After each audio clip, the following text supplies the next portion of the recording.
Amém? Voltamos, tive interrupção aí, mas voltamos aqui novamente, né? Então, estava falando sobre o, os exemplos tradicional, tá? A promessa do derramamento do Espírito Santo e tal, que foi lá em Joel. E depois os requisitos acima que foi citado, né? Muitos os estudos vão somente cumprindo as profecias, né? Mesmo que assim haja profecia onde não vai haver uma total compreensão, para isso é necessário que o estudioso da profecia use o mesmo senso para discernir aquilo que está bem claro no texto, como eu tinha dito antes, né? Então vamos para frente aqui, como eu já comentei isso antes com vocês. O ponto 7 dessa primeira parte da lição, nós vamos falar sobre também os profetas não literários. Os profetas não literários são assim chamados porque não escreveram nenhum livro. Eles viveram antes do período dos 16 profetas literários, Isaías a Malaquias.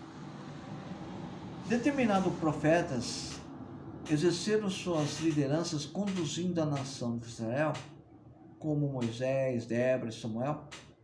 Outros foram empregados de algum rei, como Natã, e outros foram conselheiros e confrontadores dos reis de Israel, como Elias e Eliseu. Eles não escreveram nada.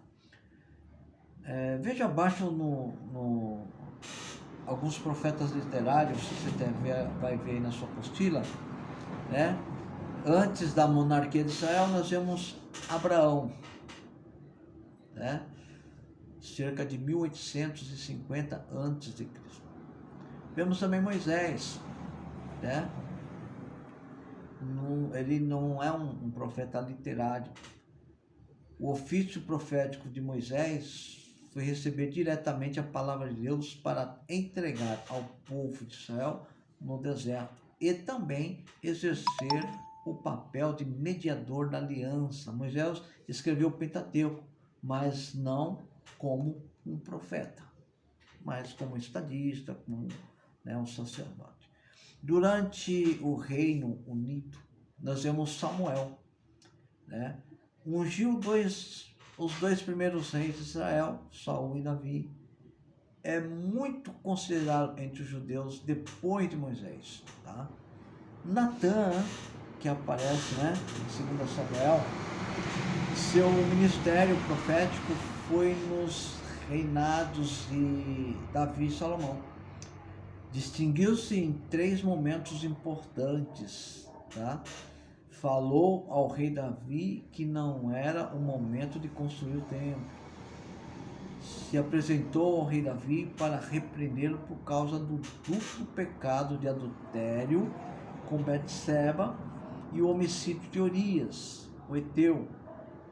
E influenciou e intercedeu para que Salomão sucedesse ao reinado de Davi. Também vemos Gade, que não é um profeta literário, né, mas atuou na época de Davi. E Aías, tá, que também era um profeta que atuou na época de Salomão, mas ele não escreveu nada. Aí vemos que lá no Reino do Norte, Elias, que enfrentou o rei Acabe, os profetas de Baal, tá?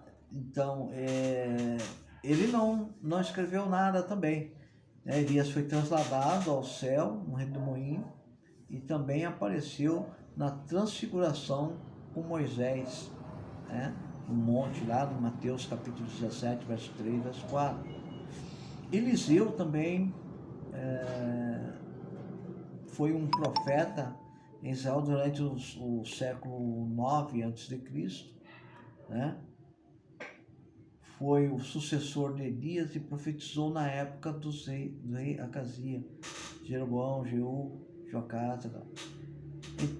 Então, relatado aí vários milagres por Eliseu. Quando você lê lá em 2 Reis, capítulo 2, verso 3, você vê ali o profeta em plena ação. Suas características eram bem diferentes de Elias. Ele fundou uma escola de profeta. Tá? Elias não fundou escola nenhuma. Tinha seus alunos, seus seguidores, mas sem essa preocupação de formação de escola. Vemos Obed na época do rei Acaz, Micaias na época do rei Acabe, tá? Jeú, filho de Ami, na época de Baasa. Em Judá, tem outros profetas também, que Elias, tanto é de Israel do norte quanto do sul. Elias também profetizou para o rei Jorão de Judá. Azarias, na época de Asa, Semaías, na época de Rehoboão, Anani, na época de Asa, Uda, na época de Josias, e Urias, na época de Joaquim. Amém? Então, estamos aí, né, concluindo essa primeira parte da nossa matéria de profetas maiores. No presente período da igreja, e as pessoas que detêm o dom profético não possuem a autoridade e os privilégios dos profetas dos tempos antigos, do Antigo Testamento, o bíblico. Hoje, esse dom tem como princípios, como as suas principais funções, edificação, exortação e consolação. Em 1 Coríntios capítulo 14, verso 3, vemos isso aí. Então, para que essa edificação, consolação, exortação do povo de Deus? Né? Para que o povo esteja em perfeita consonância com seu Salvador, com seu Senhor. Não é jamais para dar poderes para modificar doutrinas como salvação, a cristologia, a santificação, a ramatiologia, a bibliologia, a escatologia, etc. E até artigos de fé, pois as profecias que foram transmitidas pelos profetas do Antigo Testamento, o exemplo de Isaías, Jeremias, Ezequiel, não só estabelecem a base da doutrina do Novo Testamento, mas também oferecem uma grande quantidade de verdades espirituais de grande importância à geração do presente até a volta de Jesus Cristo. Então, 1 Coríntios, capítulo 14, verso 26. Amém? Que Deus abençoe vocês e na próxima aula estaremos tratando, dos profetas maiores. Isso foi apenas uma introdução. Amém? Que Deus abençoe a todos, tá? Que Deus dê saúde e força a vocês. Deus abençoe.